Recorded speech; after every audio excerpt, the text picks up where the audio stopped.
Bienvenidos a este primer programa de Cosa Pública, un programa que busca incidir y analizar con profundidad los temas públicos, la agenda pública, la que de verdad nos importa. Y créanme que me da muchísimo gusto tener como compañero en este trabajo de investigación y de análisis a Jesús Medina Olivares. Mi querido Jesús. Muchas gracias, mi estimado José Antonio. Un enorme placer, hombre, compartir contigo este programa que sin duda va a dar mucho de qué hablar. Encantado de estar aquí contigo. No, al contrario, mi querido Chuy, muchísimas gracias. Y le quiero decir a usted que, primero que nada, tenemos que presentar el programa, tenemos que decirle a usted de qué va este programa, porque esto de Cosa Pública tiene profundas implicaciones.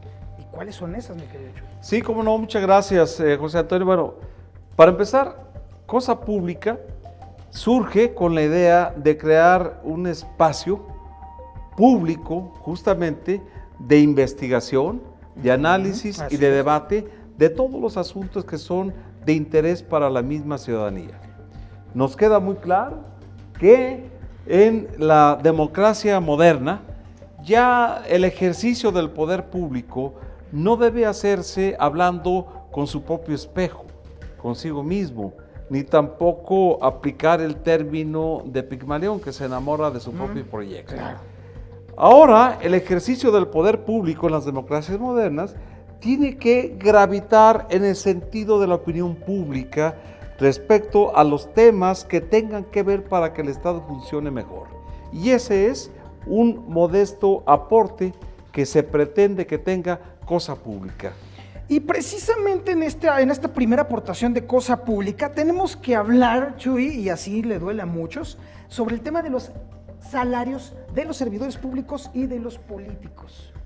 Yo sostengo en lo personal, mi querido Chuy, probablemente sea una malformación por ser reportero, que son excesivos, que son insultantes y que no corresponden a lo que nosotros esperamos de los funcionarios y de los políticos. Porque la verdad, hay que decirlo, México, si hay un país al que su clase política le debe, es justamente a México, porque han sido, hasta el momento, una runfla de papanatas, y me estoy yendo decente en mis expresiones. ¿Y cómo hemos llegado precisamente a que sean tan altos los salarios, según yo? Pues en efecto, José Antonio, es una percepción generalizada, sin duda, pero fíjate que a mí me llama la atención y siempre recurro yo a frases que pueden describir y pintar con toda precisión una realidad, ¿no? Que pintan de cuerpo completo. Como esta, no hay peor enemigo para la política que su propia clase política. Y en efecto, ahí está el tema. Entonces, uno de los elementos que en este momento se han puesto en tela de discusión son justamente los salarios de los servidores públicos y los políticos, para quienes amplios sectores de la población son excesivos, están sobredimensionados, y no solamente eso, sino que cuentan con una serie de prerrogativas adicionalmente. Así es, como los seguros médicos de gastos mayores, automóviles, viáticos, y todo en un contexto donde más del 50% de la población, José Antonio, se encuentra en una situación de pobreza, en donde 4 de cada 10 habitantes ni siquiera alcanzan para comprar la canasta básica. Así están las cosas, así están las cosas. Pero recientemente ha adquirido esto mayor relevancia debido a 2 factores o a 2 elementos claves. Primero, a una iniciativa que mandó el presidente de la República de la famosa Ley de Austeridad Republicana, que habrá que ver más adelante y tenemos que profundizar en ese tema, que tiene que ver también con la reforma a la Constitución, del artículo 27, donde, entre otras cosas, establece que ningún servidor público debe ganar más que el presidente de la República. ¿Y cómo andamos? Suena muy bonito, Chuy. Me encanta que lo postules. De hecho, a mí me parece hasta cierto punto decente, pero la realidad sea dicha, Chuy. Nadie pela esta iniciativa. Se han estado amparando una y otra vez diversos funcionarios federales en su mayoría para precisamente seguir con las prerrogativas que les dan los altísimos salarios. Y creo que incluso hasta tienes ahí una lista que nomás de que me la platicaste hace ratito me indignó, pero que tenemos que analizar. Totalmente, fíjate, el salario del presidente de la República es de 135,000 pesos al mes, ya integrado. Y me parece alto, pero bueno. Pero desde los mismos consejeros de la judicatura ganan 286,000 pesos. O sea, ¿cuánto por encima del presidente? El doble. Hijos de mi vida. Ganan el doble del presidente de la República. ¿Y Más luego? abajo se encuentra el presidente de la Suprema Corte de Justicia, que son 11, que ganan 284,000 pesos, igual casi el doble. Pero súmele 11 de ellos ganando eso. Además, Ajá. el conjunto de prerrogativas que esto conlleva. Coche blindado, seguridad, ¿verdad? Pero además, para no caer en un asunto de datos y que nos podamos perder, es indignante este conjunto de salarios que incluye a los organismos autónomos, ¿sí? El Instituto de Transparencia, el Instituto Federal Electoral, que ganan más de 110,000 pesos que el presidente de la República, y se pone solamente como parámetro. El asunto es que este tipo de situaciones, en un entorno, digamos, complicado para la misma sociedad, hacen que aún más el desprestigio tanto de las instituciones como de los servidores públicos vaya en aumento. Ahí está muy claramente cuál es la percepción que la ciudadanía tiene al respecto. Y al contrario, esto no solamente ha sido objeto de crítica de la misma ciudadanía, y con justa razón, José Antonio, porque, bueno, pues su salario tiene que estar en función de las responsabilidades que tiene, del grado de eficiencia, cómo se asignan estos salarios públicos y cuáles son finalmente los resultados que estos tienen, pues, ¿no? Porque te voy a decir algo, Chuy, en una empresa, mi empresa está chiquita, pero como sea, es una empresa. Claro. Oye, si yo contrato a alguien, le voy a exigir resultados. Le voy a decir, a ver, por mi dinero que te estoy pagando, quiero tales y tales resultados. Y si a tal fecha no llegas a esos resultados, te doy un ultimátum, y si no llegas a eso, te voy a correr a la fregada. Y esto es algo que la enorme mayoría de los mexicanos viven todos los días, nadie pone un pero eso sí, cuando llegamos a la clase política y a los políticos y a los funcionarios públicos, ahí sí ya se disuelve, ahí sí ya es otro México. Completamente distinto, y hay una gran distancia, y se aplica también un comentario cáustico. Todos los mexicanos somos iguales, pero unos mexicanos son más iguales que otros. Justo. Porque precisamente, ¿qué debe de existir? Un servicio civil de carrera. ¿Y qué es lo que ha pasado con los partidos políticos? Y que da la impresión que la clase política, las instituciones, van en sentido contrario de lo que exige una ciudadanía más demandante, más informada, donde las exigencias sociales van en otro sentido, Sí, justamente. así es. Tiene que haber un servicio civil de carrera. Ya no tiene que ser un mercado electoral donde se da prácticamente el sistema de botín, donde automáticamente los empleos se dan para los amigos sin que medie. O el que pegó la calca. Por ello, exactamente, conocimientos, capacidades para poder diseñar políticas públicas que realmente vayan orientadas a satisfacer las necesidades de la sociedad. Por ello, siempre es importante recalcar el término de cómo se concibe la política, y no hay más que dos formas. O se vive de la política, o se vive para la política. Quien vive para la política tiene una concepción, un compromiso social fundamental para hacer que las cosas contribuyan a mejorarse en bien de sentido común, que se consagra con ética, ¿sí?, con virtud. ¿Y por qué con virtud? ¿Por qué, por ejemplo, las universidades nos dan clase de ética? No para que conozcamos de virtudes, sino para que seamos virtuosos. Por eso la ética debe de llegar al poder. Solamente así tendrían que cambiarse las cosas, mi estimado José Antonio. Sí.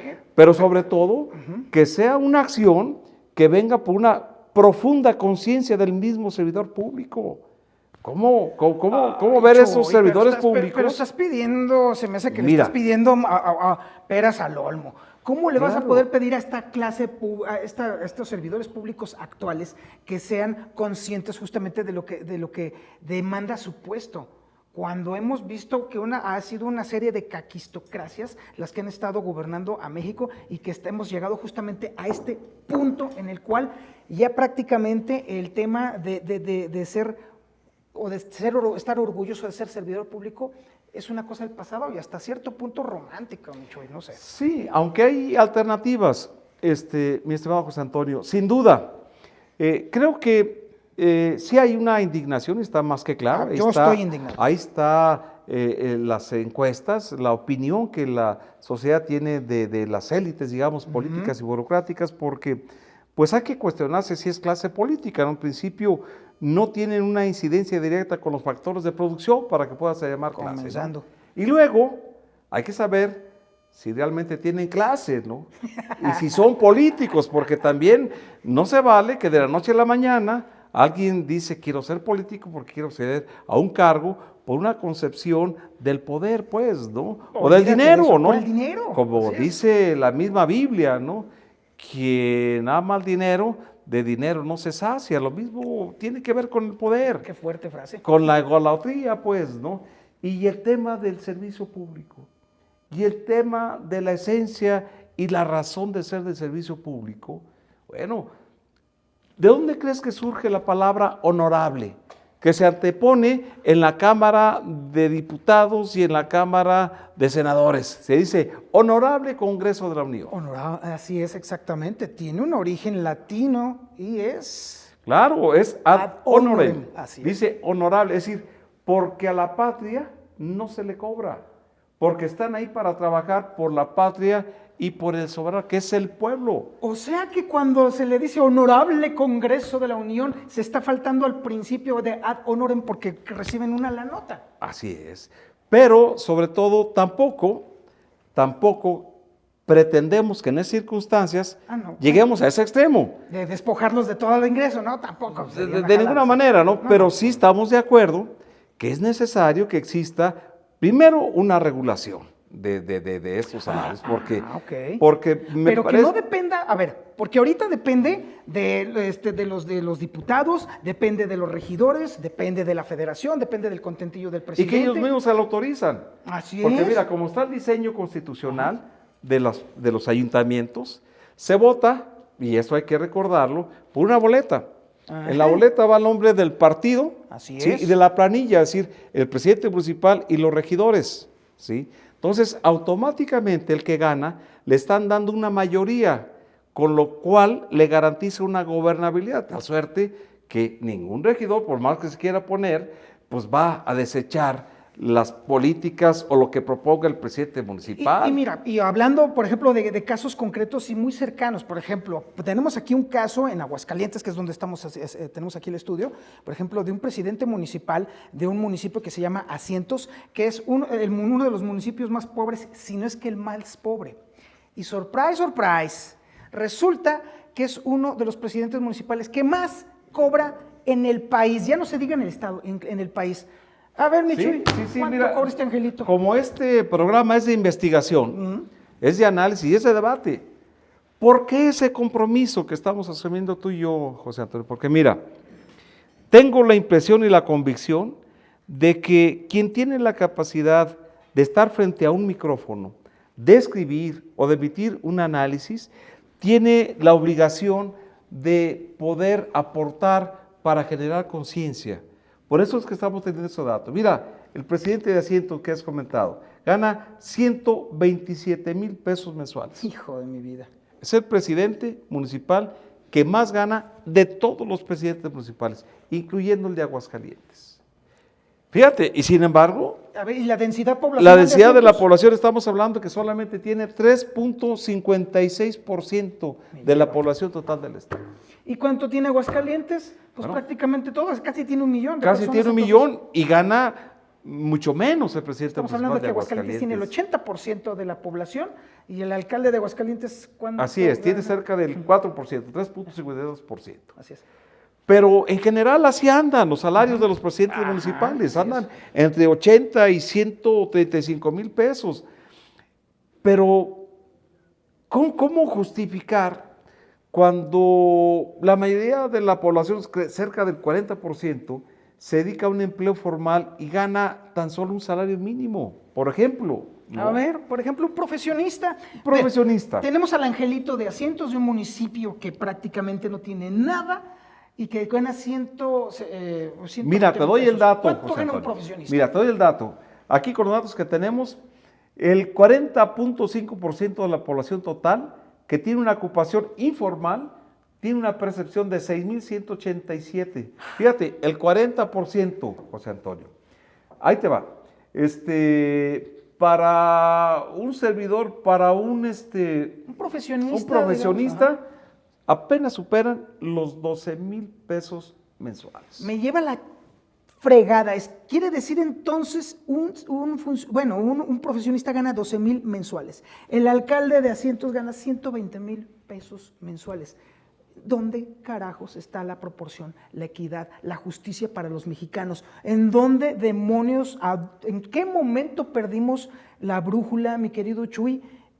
Bueno, ¿y qué podemos hacer? Porque no se trata nada más de estarnos quejando. Mira, es que lo que tenemos que hacer primero sería lo deseable, José Antonio. Lo deseable es que estos servidores públicos, igual los diputados, que ganan, estos dos están por afuera de estos parámetros que estamos comentando, que incluso todavía tienen problemas de transparencia y rendición de cuentas. Sí, ha sido porque complicado, sus informes no tienen nada que ver con la transparencia, nada, para que ¿no? lo dejemos claro. Y también en cuestiones de medición de resultados, porque mira, se parte también de ellos de una concepción, en mi opinión, totalmente equivocada. Piensan que ser productivos es por el número de iniciativas de leyes que emiten. Pues si no estamos fabricando tornillos, pues, ¿no? Exactamente. Yo puedo meter una iniciativa de quiero que el cielo mañana sea rojo, y es una iniciativa, y la cuentan como si fuera buena, pero no quiere decir que se la pasen. Es correcto. Y si es necesario o no, pero bueno. Entonces, la productividad tiene que estar en otro sentido, pero tiene que corresponder, insisto, con salarios que tengan que ver con una realidad económica. Un político, José Antonio, tiene que estar al pendiente de cómo vive la sociedad, qué piensa la sociedad, qué dificultades tiene para llegar cada mes con dificultades precisamente y ser empáticos y actuar en consecuencia. Por ello, lo deseable sería que de ellos mismos se sometiera a una conciencia interna para decir, vamos a corregir esto por el simple hecho de la virtud. Bueno, sí. Que no esté, te concedo esa parte. Que no tenga que ver con la obligación, ¿sí? O por recompensa, o porque sea por obligatorio, sino que sea de ellos mismos y debería por el simple hecho ser virtud. Pero hay otro tema, hay una segunda opción.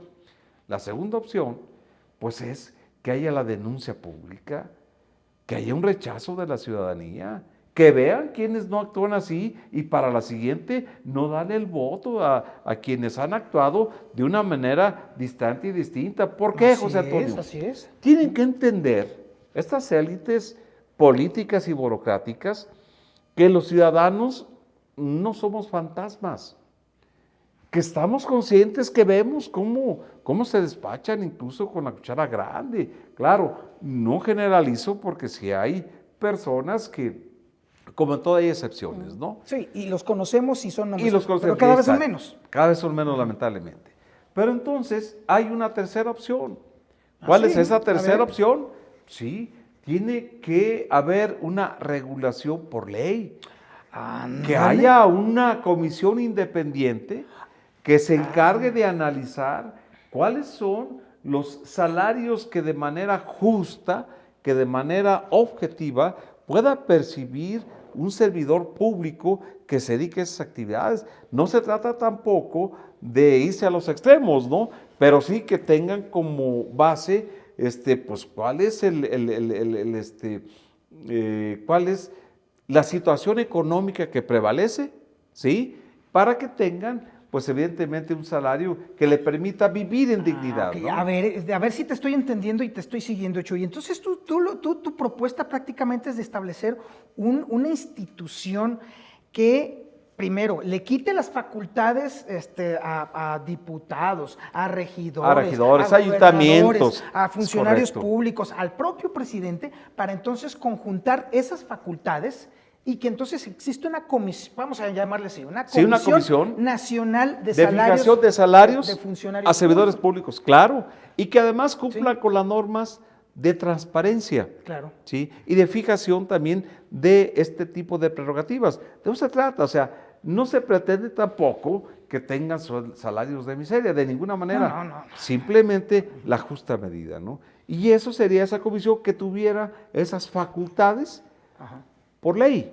Y que podrían ser esas facultades precisamente revisar el desempeño de cada uno de los funcionarios públicos, medir con precisión y exactitud y de manera colegiada precisamente cuáles son los alcances, los beneficios que este funcionario público le ha dado a la ciudadanía, los ahorros que ha generado, o en el caso de los diputados, las iniciativas aprobadas, las iniciativas que de verdad tengan un peso real a favor de la ciudadanía. Y en función de todas esas mediciones, entonces decir, a ver, este funcionario sí está haciendo su mendiga chamba y ahí le va su dinerito y además le va un bonito, mi cabrón. Totalmente. ¿Con base a qué? Con base a resultados. Resultados. En la vida no hay más que pretextos o resultados. Y ya sabemos quiénes son los que dan pretextos, ¿no? Sí, finalmente es la ciudadanía, necesitamos nosotros personas que sean empáticas, que den resultados, y eso se debe dar desde los mismos partidos políticos. Se tiene que reivindicar la política. Ay. Y también lo que es la esencia y la razón de ser del servicio público, mi estimado José Antonio. Si logramos esto, estaríamos dando un paso muy significativo, ¿sí?, para mejorar nuestra democracia en México, que no nada más sea procedimental, José Antonio.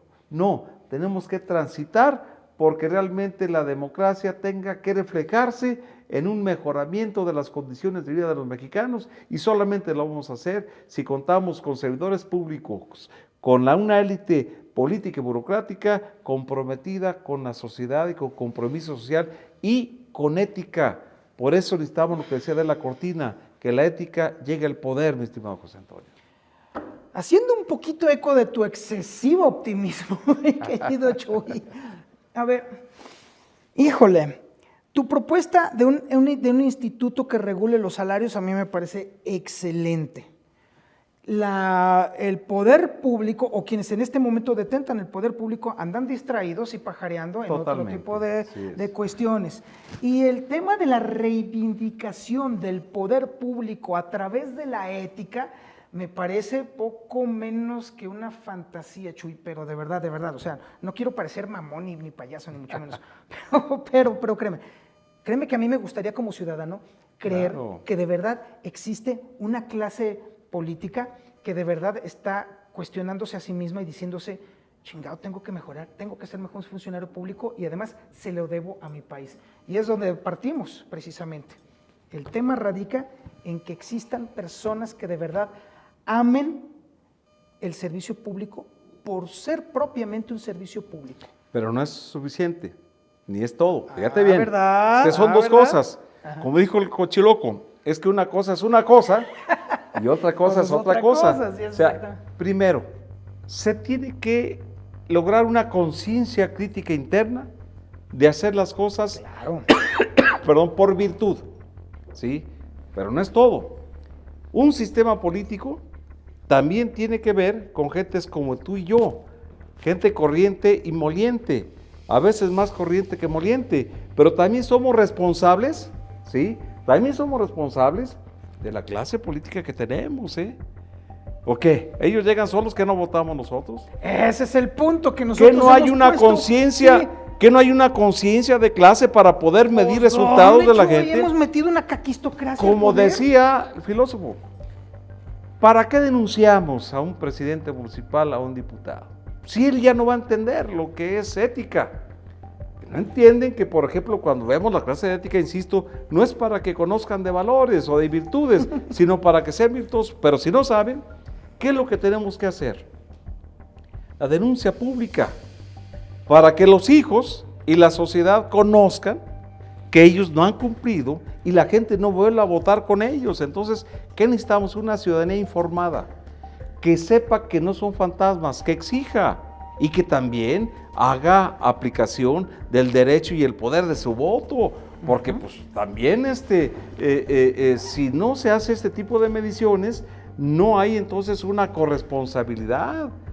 Pues si los servidores públicos que tenemos no llegaron por obra de la casualidad, llegaron porque la gente votó, ¿no? ¿Sí?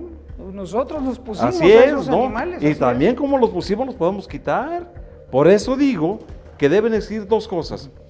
Primero, que se puede hacer una autoconciencia y se pueden reivindicar por ellos mismos. Dos, está la exigencia ciudadana. Y tres, pues que esto quede también en la ley. Es decir, tenemos que blindarnos y tenemos que apoyar para que haya una conciencia ciudadana cada vez más fuerte, más demandante, más exigente en los resultados y también seamos congruentes. Y les exijamos también que entiendan la clase política, mi estimado José Antonio, que no somos fantasmas. Sí, que no estamos de palo, Que pues. no somos de palo, Sí. claro. Pero pues, como todo en la vida, mi querido Chuy, nada es verdad, nada es mentira. Así es, todo depende del color de los cristales con que se mire, mi estimado José Antonio. ¿Te parece? Me parece muy bien.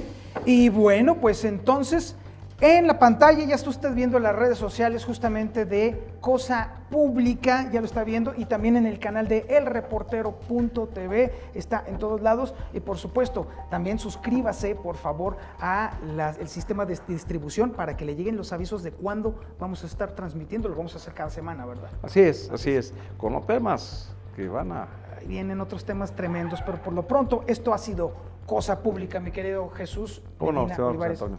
Te agradezco. Placer, al contrario. Buenas noches. Buenas noches, buenos días. O buenas tardes tardes, o días. lo que sea.